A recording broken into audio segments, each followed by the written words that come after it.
I like to dedicate this to all of the Creator's righteous children. I have some food in my bag for you. Not that edible food, that food you eat. No, I have some food for thought. Since knowledge is infinite, it has infinitely fell on me. Hello, YouTube. Welcome back to my channel. Today I am outside in the beautiful fresh air. It's a beautifully nice August day in DC, Virginia, which is crazy because it's usually extremely hot. Like humidity, heat index of like 90s with a humidity of like 45 to 60. It's crazy. But today it's actually really nice. It's in the 70s. It's a beautiful day. And I'm on my way to walk to the park because you should always be in Mother Earth and we always need to exercise. But that's not even what this video is about. I just wanted to give you an update on my day. The video is really about a band, a group of musicians, whatever you want to call them at this point in their career, because they're sorely lacking in many areas. And well, anyways, you probably already know about everything going on with them, so I'll just get on with it. Fall Out Boy and them postponing Mania. Okay, if you have not seen my 10th anniversary video I did for the Neon High, please go watch that. But in that video, I describe how much of a big fan I am of them, how I got into them, and I'm probably gonna make like a Fall Out Boy type video, kind of like my Paramore video I did, so be on the lookout for that one day. But basically when I was 14, I got heavily into them off the single Sugar We're Going Down, and then Dance Dance, and then A Little Less 16 Candles. And I just got heavy into this band, right? And they became one of my favorite bands like of all time. And they still really are. I just have some small issues with them. And disclaimer, I am a huge fan of this band, and that's why I have criticisms of them, because that's what you're allowed to do. When you like a band so much, you are allowed to criticize them.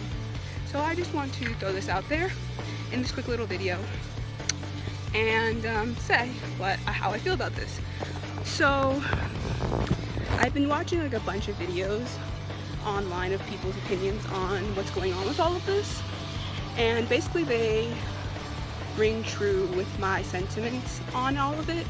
And basically what they've been saying is that they never should have put out the pre-orders or any singles or announced the album at all, and I completely agree with that. I think that was a dumb move on their part, and I think their label was being way too pushy when it came to releasing music. They're Fall Out Boy. They don't really need to follow your little label rules. I don't know what you guys are talking about, but yeah, like, don't push them so hard. Like, if they want to make the music they want to make, leave them alone. Like, don't push them. And second, you know, those singles were not the best. No one liked Young and Menace. Majority of people did not like Champion. Like, let's be real. And by the time that this album comes out in January, people are gonna forget about those songs anyways. So it's like weird. Then, just to put out that you're making this album that's not even finished is crazy to me. And to put out pre-orders is even dumber. And then to say that you're going on tour of what? You don't even have an album to tour on. Like, what? Anyways, I love Fall Out Boy, and I always will. But, and you know, when I was little, when I was like 14, when I was in middle school, when I first discovered this group of musicians, this band, I was heavily in love with Pete Wentz. And I still am. I love him. He's great. He's my forever. But I do have issues with him, and I have to voice them. You know, I think that Pete Wentz is a talented musician, right? He plays that bass like no other. But I do feel like he's not putting the effort into this band the way that he should be. And maybe that's because he now has learned the pop formula to the point where he's able to just put out these poppy tracks and not look back and claim that they're the, you know, last remaining like band on pop radio. And it's like really getting on my nerves.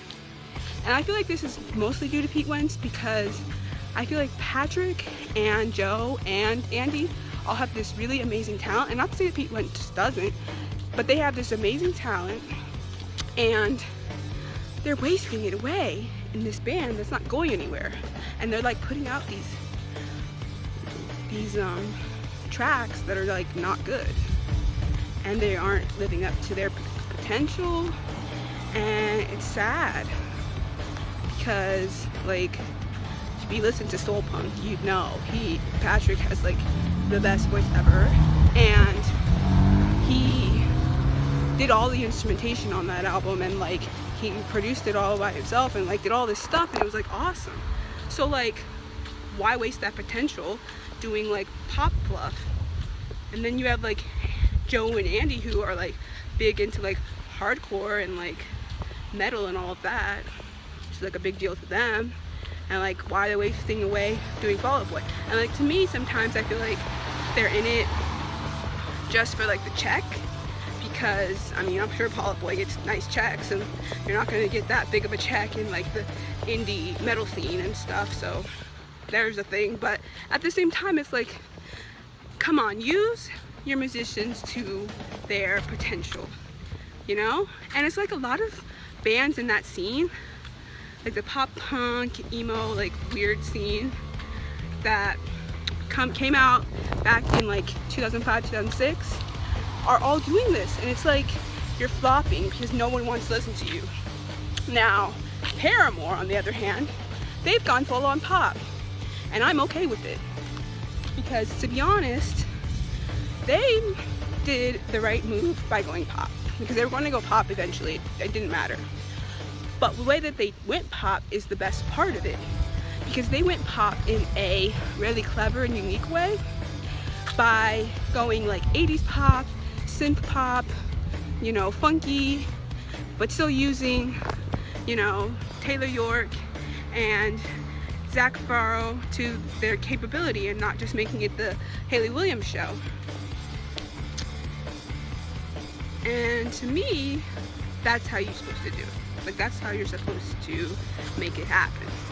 And I just feel like bands like Fall Out Boy and others are not doing that. They haven't done that in a while. And I really do think it's partly label pressures, but I also think it's also Pete Wentz and his ego. Like, he has a big ego right now. I don't know why, but he has a big ego. And he like thinks he's like the rock gods of hip hop. And like, I get that they've always liked hip hop. Like, they had a freaking Jay-Z reference on Infinity on High. Like, that's awesome. And like, I know that they like, you know, have worked with other hip hop artists and like Chaka McCoy and like Lil Wayne and like all this stuff. And like, that's awesome. Like, I love hip hop, so like, I appreciate that. But at the same time, doesn't mean that you need to abandon your sound. Like, don't abandon your sound. And like, I'm not like, I like Save Rock and Roll. I thought Save Rock and Roll was a great album. I didn't like AP as much, but it was still good. And I just think that they need to get it under control. Will I listen to the new album? Of course. I always will. I'll listen to every album they put out for the rest of forever. Whether or not I like it or not is a different story. Whether they stick with the sound that they had for the first two singles is another story. And whether or not, I don't know, like, people are saying like maybe they might go on a hiatus again, and I'm like, no, they won't. They won't do that to us. Like, why would they do that? I just need them to get back in it. Like, I feel like they haven't been really like feeling it as of late. Like, they came back after the hiatus and did Save Rock and Roll, which was great. And I feel like they were feeling it. They were rejuvenated. They were happy. The songs were great, and it was awesome. And then they put out that other album really fast after. And I feel like they were forced to do that, but even though that was better, that was okay, right?